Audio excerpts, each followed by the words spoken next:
नमस्कार, अपना उत्तर प्रदेश देख रहे हैं आप। मैं हूं आपके साथ संदीप निरंजन सरकार। पूर्व प्रधानमंत्री चौधरी चरण सिंह की जयंती और किसान दिवस 2022 कर, कर मैं क्या कर रहा हूँ भाई? 2022-23 कुछ पता ही नहीं चला मुझे। दोबारा कर ले रहे हैं।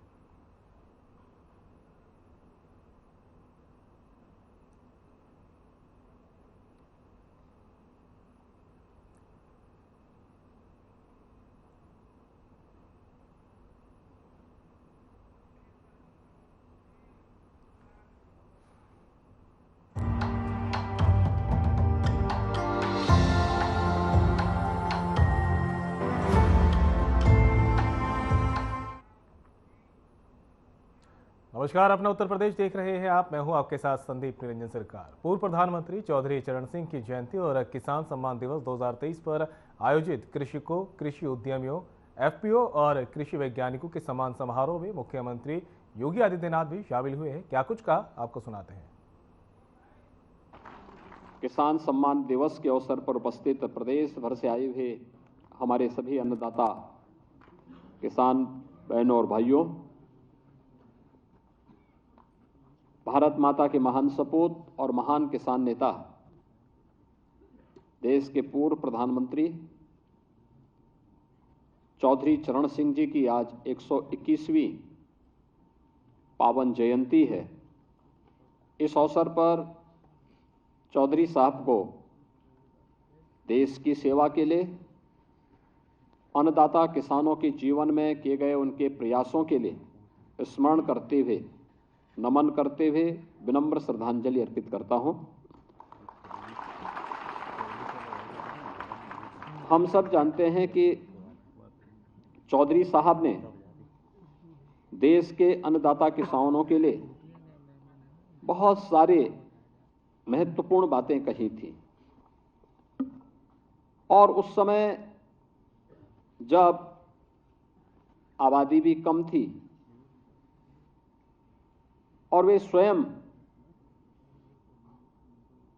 उन्होंने स्नातकोत्तर की पढ़ाई लॉ से की थी, लेकिन किसान और कृषि पृष्ठभूमि होने के नाते उनका बहुत सारे मुद्दों पर बहुत स्पष्ट था और स्पष्ट राय थी कि जब तक किसान गरीब रहेगा, भारत अमीर नहीं हो सकता। ये चौधरी साहब की बातें थी। ग्रामीण भारत ही असली भारत है। भारतवर्ष की समृद्धि का मार्ग देश के खेत एवं खलियान से होकर के गुजरता है, या जागरूक जनशक्ति ही सबसे बड़े लोकतंत्र का आधार है। और इसके लिए उन्होंने ढेर सारे कार्यक्रम और रिफॉर्म करने की दिशा में वे आगे बढ़े। बिचौलियों द्वारा किसानों के शोषण को बंद करने के लिए मंडी बिल पारित कराने का कार्य हो, उत्तर प्रदेश में होर्डिंग अधिनियम के समेकन की प्रमुख भूमिका हो, लघु सीमांत श्रेणी के किसानों के 3.5 एकड़ तक भूखंडों को भू राजस्व के भुगतान से छूट दिलवाने का मामला हो, उर्वरकों को बिक्री कर से मुक्त कराने का मामला हो, या काम के बदले अनाज कार्यक्रम की शुरुआत हो, या फिर राष्ट्रीय कृषि ग्रामीण विकास बैंक की स्थापना जैसे महत्वपूर्ण ऐसे कार्य थे जो चौधरी साहब ने अपने समय में किसानों के साथ जुड़ करके अन्नदाता किसानों के जीवन में व्यापक परिवर्तन करने के अभियान को आगे बढ़ाया था। और ये हमारा सौभाग्य है कि सन 2001 में जब भारतीय जनता पार्टी की सरकार ही प्रदेश में कार्यरत थी, उस दौरान चौधरी साहब के इन सपनों को जमीनी धरातल पर उतारने के लिए चौधरी साहब के जन्मदिन को किसान सम्मान दिवस के रूप में हम मना सकें, इस दृष्टि से राज्य सरकार ने जिस कार्यक्रम को आगे बढ़ाया था, आज ये अपनी एक नई ऊंचाइयों को प्राप्त कर रहा है।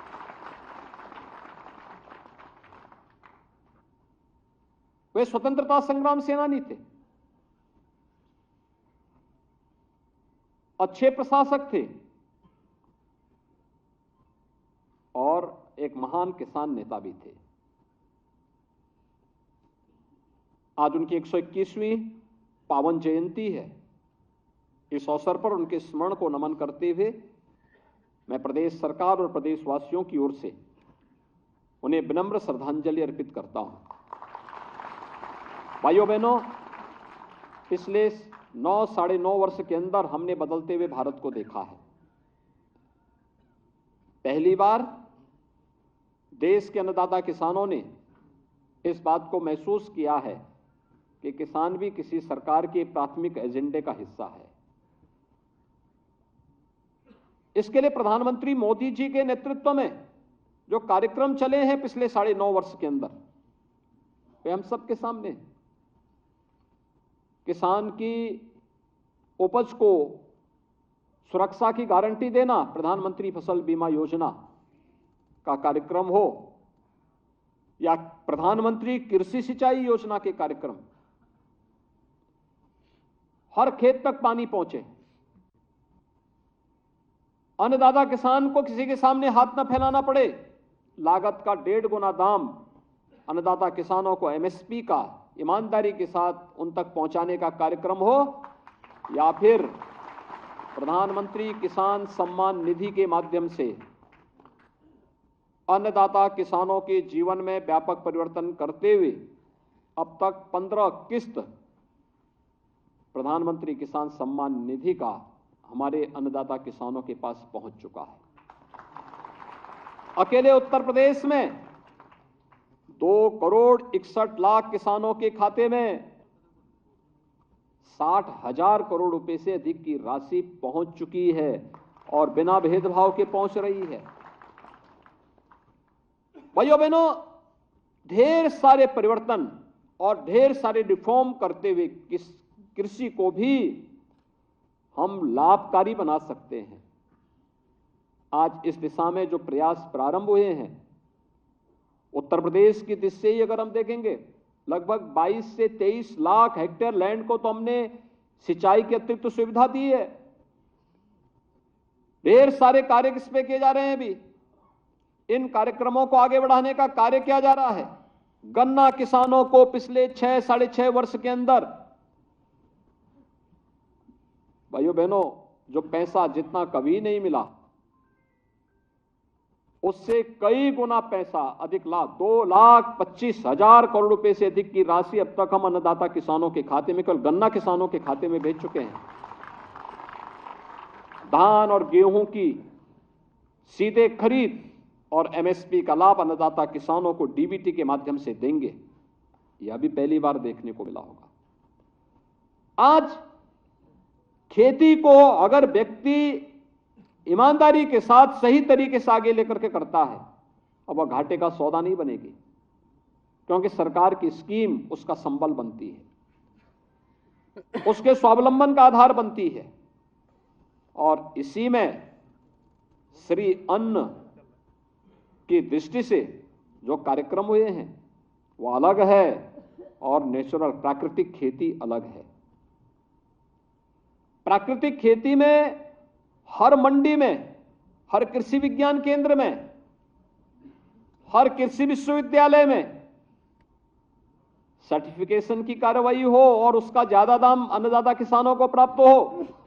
जहां इस प्रक्रिया को तेजी के साथ आगे बढ़ाया गया, वहीं साथ ही साथ यह भी सुनिश्चित किया गया है कि मोटा अनाज के माध्यम से, श्री अन्न के माध्यम से, प्रधानमंत्री जी ने 2023 का वर्ष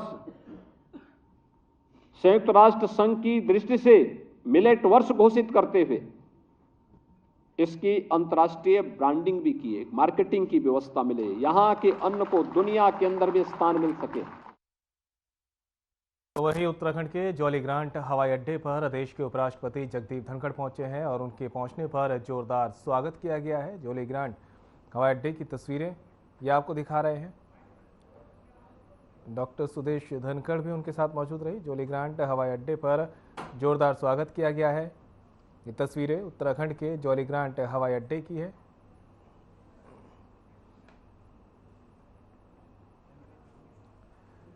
तो उत्तराखंड के जौलीग्रांट हवाई अड्डे पर देश के उपराष्ट्रपति जगदीप धनखड़ पहुंचे हैं। उनके साथ उनकी सहधर्मिणी डॉक्टर सुदेश धनखड़ भी मौजूद रही। यहां पर उनका भव्य स्वागत किया गया जब वो जौलीग्रांट हवाई अड्डे पर पहुंचे थे।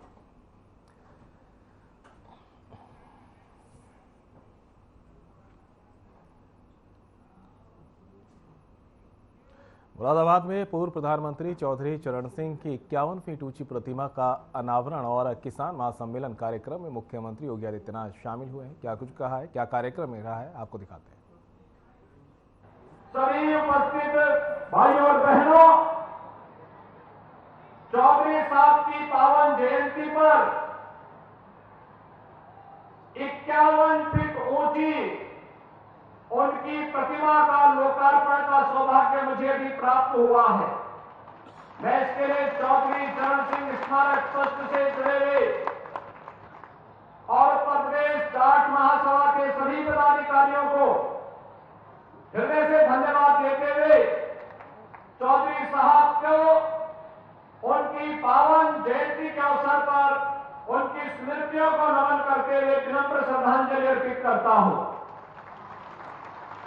भाइयों बहनों, हम सब जानते हैं चौधरी साहब भारत की अर्थव्यवस्था की गहराई जानकारी रखते थे और इसीलिए उन्होंने इस बात को बड़ी स्पष्टता के साथ कहा था। उन्होंने कहा था कि अगर किसान गरीब रहेगा तो भारत समृद्ध नहीं हो सकता। भारतवर्ष की समृद्धि का राज गांव के खेत और खिलौनों से होकर के जाता है और इसलिए हमें अन्नदाता किसान की खुशहाली और उनकी समृद्धि की ओर ध्यान देना ही पड़ेगा। उसके अनुरूप नीतियां हमारी बननी चाहिए, उसके अनुरूप कार्यक्रम हमारे लागू होने चाहिए और प्रदेश के मुख्यमंत्री के रूप में भी और एक राजनेता के रूप में, प्रधानमंत्री के रूप में उन्होंने अन्नदाता किसानों के जीवन में व्यापक परिवर्तन करने का जो कार्य किया, आज उसके परिणाम हम सबके सामने प्रधानमंत्री मोदी जी के नेतृत्व में प्रदेश और देश के अंदर चल रही परिवर्तन की बहार और विकास और समृद्धि की एक नई जो बहार है, यह उसी का परिणाम है। भाइयों बहनों, हम अपने पूर्वजों की स्मृतियों को ताजा रखने के लिए जब एक कार्यक्रम करते हैं, अक्सर सरकार आगे होती है और समाज पीछे होता है। लेकिन मुझे आज चौधरी साहब के प्रति आप सबकी श्रद्धा और आस्था का एक प्रमाण है कि यहां पर चौधरी चरण सिंह स्मारक समिति और जाट महासभा आगे है और सरकार उनके पीछे खड़ी है और परिणाम हमारे सामने है। चौधरी साहब की भव्य 51 फीट की एक भव्य प्रतिमा एक नई प्रेरणा के साथ अन्नदाता किसानों के जीवन में परिवर्तन करने का एक नया संदेश दे रही है। आपने देखा होगा पिछले 9.5 वर्ष के अंदर अन्नदाता किसानों के लिए प्रधानमंत्री मोदी जी के नेतृत्व में जो परिवर्तन देखने को मिला, पहली बार किसी भी आपदा से बचाव के लिए अन्नदाता किसानों को प्रधानमंत्री फसल बीमा का उपहार मिला। कृषि सिंचाई प्रधानमंत्री कृषि सिंचाई योजना को क्रियान्वित किया गया और अकेले उत्तर प्रदेश में पिछले 6 वर्ष के अंदर भाइयों बहनों हमने लगभग 22 लाख हेक्टेयर भूमि को सिंचाई की अतिरिक्त सुविधा प्रदान की है। प्रदेश के अंदर आज इसी का परिणाम है कि प्रदेश के अंदर पहली बार देखने को मिला है देश के अंदर भी कि लागत का 1.5 गुना दाम अन्नदाता किसान को मिले। एमएसपी की घोषणा तो बहुत पहले हो गई थी, लेकिन एमएसपी ईमानदारी से लागू करने का कार्य यह प्रधानमंत्री मोदी जी के नेतृत्व में डबल इंजन की सरकार ने किया। और भाइयों बहनों यही नहीं, पहली बार देश के अन्नदाता किसानों को उनका सम्मान करते हुए प्रधानमंत्री किसान सम्मान निधि का लाभ प्राप्त हुआ है। अकेले उत्तर प्रदेश में 2,61,00,000 किसान 15 किस्त में अब तक 60,000 करोड़ रुपए की राशि डीबीटी के माध्यम से प्राप्त कर चुके हैं। भाइयों बहनों, यह अपने पूर्वजों के प्रति सम्मान के भाव को व्यक्त करते हुए सरकार की प्रतिबद्धता को व्यक्त दर्शाता है। और यही इसी का परिणाम है कि आपने देखा होगा, पहले गन्ना किसान तबाह होता था, वर्षों तक उसके गन्ना मिलने का भुगतान नहीं हो पाता था और चीनी मिलें भी तबाह होती थी। किसानों को गन्ना मूल्य का भुगतान न होने के नाते खड़ी फसल को जलाने के लिए मजबूर होना पड़ता था। याद करिए, 6 वर्ष ये डबल इंजन सरकार के, 3 वर्ष कोरोना में गए, लेकिन हमने चीनी मिलें बंद नहीं होने दी। हमने कहा कोरोना का भी सामना करेंगे, लेकिन अन्नदाता किसानों को खड़ी फसल पर आग नहीं लगाने देंगे, चीनी मिलें चलेंगी, हम सुविधाएं देंगे।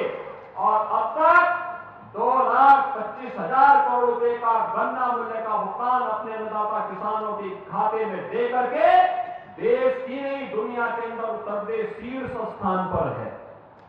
भाइयों बहनों, आज के दिन पर 120 चीनी मिलें उत्तर प्रदेश के अंदर चल रही है। गन्ना का रकबा बढ़ा है। हम लोग जब आए थे 18 लाख हेक्टेयर में गन्ना होता था और कल मैं देख रहा था, आंकड़े उठा रहा था, आज 29 लाख हेक्टेयर से अधिक भूमि पर हमारा अन्नदाता किसान गन्ना की खेती कर रहा है। और हमने अभी कमेटी का भी गठन कर दिया है। इस बार गन्ना किसानों की गन्ना मूल्य का भी एक उसमें वृद्धि भी करनी है। इसके लिए कमेटी तैयार होकर के कार्य करना प्रारंभ कर दी है। भाइयों बहनों, पहली बार आपने देखा होगा, 34 साल यही कहते थे ना कि किसान को पानी फ्री में मिले। और भाइयों बहनों, पहले तो बिजली ही नहीं आती थी, अब तो बिजली भी है और बिजली के अलावा प्राइवेट ट्यूबवेल को हम फ्री में कनेक्शन देने की पूरी तैयारी कर चुके हैं। हमने तय कर दिया है, पैसे की व्यवस्था कर दी है, फीडर सेपरेशन की कार्रवाई को तेजी के साथ आगे बढ़ाया जा रहा है। यही नहीं, कल सरकार ने यह भी तय किया है, जो लोग डीजल से अपने ट्यूबवेल चलाते थे उनको सोलर पैनल देंगे। अब तक 52,000 किसानों को हमने सोलर पैनल दिए हैं। इस वर्ष 30,000 किसानों की सब्सिडी को हम बढ़ाने जा रहे हैं। और भाइयों बहनों, अगले वर्ष के लक्ष्य हमने फिर से 42,000 का विषय तय कर दिया है कि हर हाल में अन्नदाता किसान के जीवन में परिवर्तन होना चाहिए। आपने अभी देखा होगा, अभी आपने यहां देखा है, हमने किसान बंधुओं को ट्रैक्टर दिए। ये ट्रैक्टर भी चौधरी साहब के कारण आज मिल पा रहा है किसानों को। अगर मंडी कानून उनके द्वारा नहीं बनाया गया होता भाइयों बहनों, तो अन्नदाता किसानों को ये ट्रैक्टर फ्री में नहीं मिलना होता। यह भी आज आपने देखा होगा। यही डबल इंजन सरकार का कार्य है। हम किसानों के हितों के लिए भी कार्य करेंगे। हम नौजवानों के रोजगार और नौकरी की पुख्ता व्यवस्था करेंगे। इंफ्रास्ट्रक्चर के बड़े बड़े कार्य भी लेके आएंगे। कहीं पूर्वांचल एक्सप्रेस वे बन करके तैयार है, कहीं बुंदेलखंड एक्सप्रेस वे बन के तैयार है और पश्चिमी उत्तर प्रदेश को प्रदेश की राजधानी और प्रयागराज से जोड़ने के लिए और वाराणसी से जोड़ने के लिए गंगा एक्सप्रेस वे पर भी युद्ध स्तर पर कार्य चल रहा है। तो वहीं नई दिल्ली के बीजेपी मुख्यालय में वीरेंद्र सचदेवा और मनोज तिवारी की संयुक्त प्रेस कॉन्फ्रेंस हुई। क्या कुछ कहा, सुनाते हैं। धन्यवाद अध्यक्ष जी, हरीश जी। दोस्तों, जिस व्यक्ति ने इस दिल्ली को ऐसे ऐसे सपने दिखाए जिसमें दिल्ली के लोगों ने बड़ा विश्वास किया और उनके साथ चल पड़े, लेकिन आज उस व्यक्ति की इमेज उस व्यक्ति की पहचान जिनका नाम अरविंद केजरीवाल है, उनका क्या बना है, उस पे आज सभी को जरूर विचार करना चाहिए कि अरविंद केजरीवाल वो लोगों को शराब पीने के लिए प्रेरित करता है। अरविंद केजरीवाल वो व्यक्ति हैं जो कानून का पालन नहीं करता है। अरविंद केजरीवाल वो व्यक्ति है जो नकली दवाओं का व्यापार करवाता है। अरविंद केजरीवाल वो मुख्यमंत्री बन गए हैं जो भ्रष्टाचार की एक कम समय में सबसे बड़ी रिकॉर्ड बना देता है। इस पूरे दुनिया में कोई पार्टी बनी हो और बनने के अपने सबसे कम समय में सबसे बड़ी भ्रष्टाचार का आरोपी बन गई हो, ये आम आदमी पार्टी के साथ ही हुआ है। कोर्ट ने भी मान लिया है कि शराब घोटाला में पर्याप्त सबूत है, इसलिए जो कोर्ट का निर्णय है, जो बेल रिजेक्शन पे जो कह रही है कोर्ट की टिप्पणी है, उसको समझने के लिए, जानने के लिए किसी बड़ी विशेषज्ञता की आवश्यकता नहीं है। ऐसे हमारे दिल्ली के लोगों को एक ऐसा अभिशाप मिल गया। आज दिल्ली के लोग अपनी 12 साल की औसत आयु कम कर चुके हैं, हम आप सभी। और उस अरविंद केजरीवाल जी को, जिन्होंने 2012 में एक ट्वीट किया, वो आप भी चले जाइए, 2012 उन्होंने ट्वीट किया था कि मेरा सर शर्म से झुक जाता है जब कोई नेता ईडी सीबीआई के सम्मान का सम्मान नहीं करता।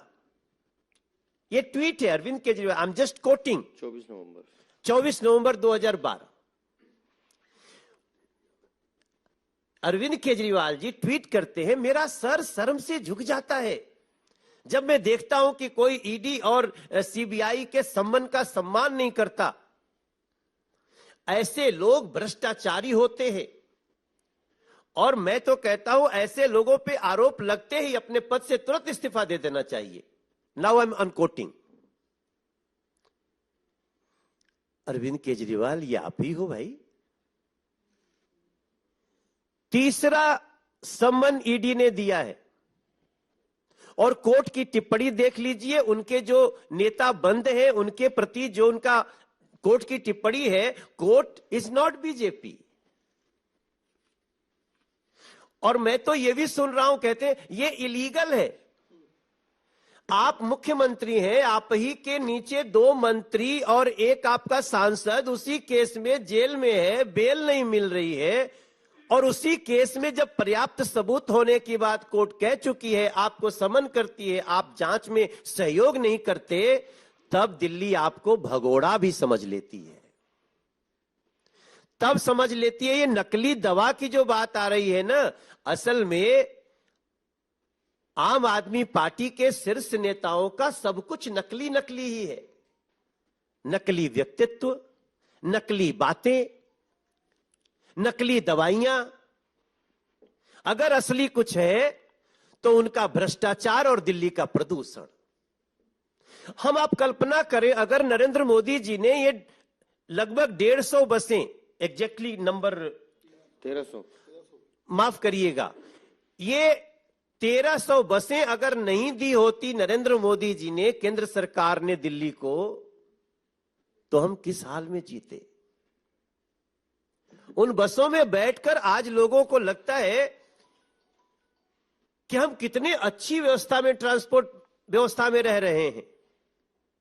लेकिन यहां की उन 1300 बसों को हटा दीजिए, अभी कुछ और देने वाले हैं केंद्र सरकार से। हम सभी सांसदों ने भी चिट्ठी लिखी, प्रधानमंत्री जी ने उसका बहुत ही अच्छा निर्णय दिया।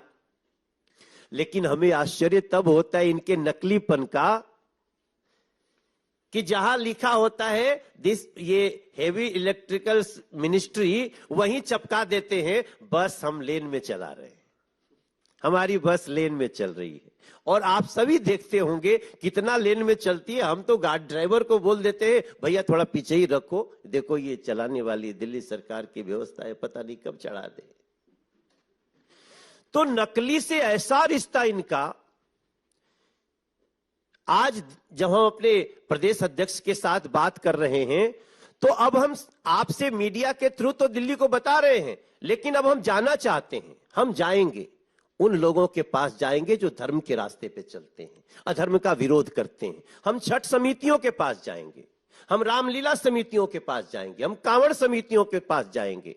हम जो भी दिल्ली की ये व्यवस्थाएं हैं उनके पास जाएंगे। हमने अपने अध्यक्ष जी से बात भी कर ली है, इसलिए मैं बहुत आधिकारिक रूप से आप सबको बोल रहा हूं। और हम दिल्ली के मंदिर, मस्जिद, गिरजाघर, गुरुद्वारा जिनके सामने शराब की दुकान खोली गई, उधर हम जाएंगे, क्योंकि हमें दिल्ली को बचाना है। दिल्ली को मौत परोसने वालों से, चाहे प्रदूषण के रूप में हो, नकली दवाइयों के रूप में। अब जैसा हमारे अध्यक्ष जी ने कहा कि यह तो एक त्वरित कार्रवाई है कि आप स्वास्थ्य मंत्री को बर्खास्त करें, लेकिन हमें अपेक्षा आप। तो वही दिसंबर की सर्द सुबह में लखनऊ गोल्फ क्लब में अपनी किट के साथ पहुंचे गोल्फरों का उत्साह देखने ही बन रहा था। शुक्रवार को यहां प्रोफेशनल के साथ वेटरन खिलाड़ियों, महिलाओं और बच्चों ने भी अपनी स्किल का शानदार प्रदर्शन किया। दरअसल CII यूपी गोल्फ चैंपियनशिप का आगाज हुआ है, जिसमें 200 से ज्यादा खिलाड़ियों ने जोर आजमाइश की। इससे पहले प्रमुख सचिव गृह संजय प्रसाद ने प्रतियोगिता का शुभारंभ किया और गोल्फ में हाथ आजमाया। धूप खिलने के साथ लखनऊ गोल्फ क्लब में खिलाड़ियों की संख्या में भी इजाफा होने लगा। खासतौर पर वेटरन खिलाड़ियों को गोल्फ स्टिक से गेंद को गंतव्य तक पहुंचाने की मशक्कत करते देखना रोमांचक रहा। उनके साथ किट लेकर चल रहे कैडी खिलाड़ियों का उत्साह बढ़ाते दिखे। सुबह 7 से 9 बजे के बीच चले मुकाबले में 62 बुजुर्गों ने हिस्सा लिया। इनमें सेवानिवृत्त जज, आर्मी अफसर और प्रशासनिक अधिकारी शामिल रहे। दोपहर 2:30 बजे से 12 से 15 साल के 6 बच्चों ने मैच खेला। आखिर में 3 बजे 8 महिला खिलाड़ियों ने भी दमदार शॉट लगाए। 3 दिनों तक चलने वाले इस टूर्नामेंट के परिणाम रविवार को घोषित होंगे। टूर्नामेंट में गोल्फ क्लब के अध्यक्ष IPS doctor Subhash Chandra, captain RS Nanda, सचिव रजनीश सेठी, संयुक्त सचिव संजीव अग्रवाल, सदस्य उमेश जायसवाल, प्रेम प्रकाश, JPS सियाल, राजेश नारायण, दिव्य श्रीवास्तव, मनोज, फैज, भानु, भरत स्थाना और अन्य लोग मौजूद रहे।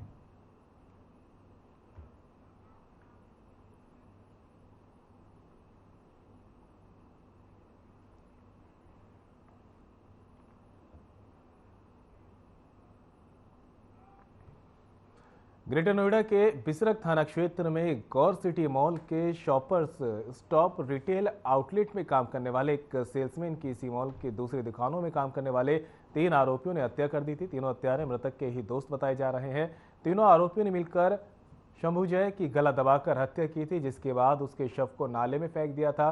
इस मामले में पुलिस ने फरार चल रहे तीसरे आरोपी को भी गिरफ्तार कर लिया है। पुलिस से मिली जानकारी के मुताबिक अमन, पुनीत और विवेक ने शंभुजय की हत्या की थी। तीनों आरोपी भी गौर सिटी मॉल में ही रिलायंस स्टोर में एक साथ काम करते थे। आरोपी अमन ने मृतक शंभुजय के क्रेडिट कार्ड से मॉल से ही फोन खरीदा था। आरोपी शंभुजय के रुपए वापस करने में आनाकानी कर रहे थे।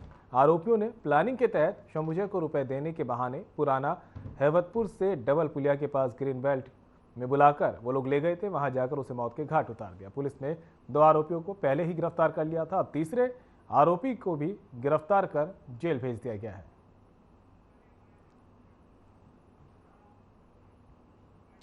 फिलहाल बुलेटिन में मेरे साथ इतना ही। दीजिए इजाजत। नमस्कार।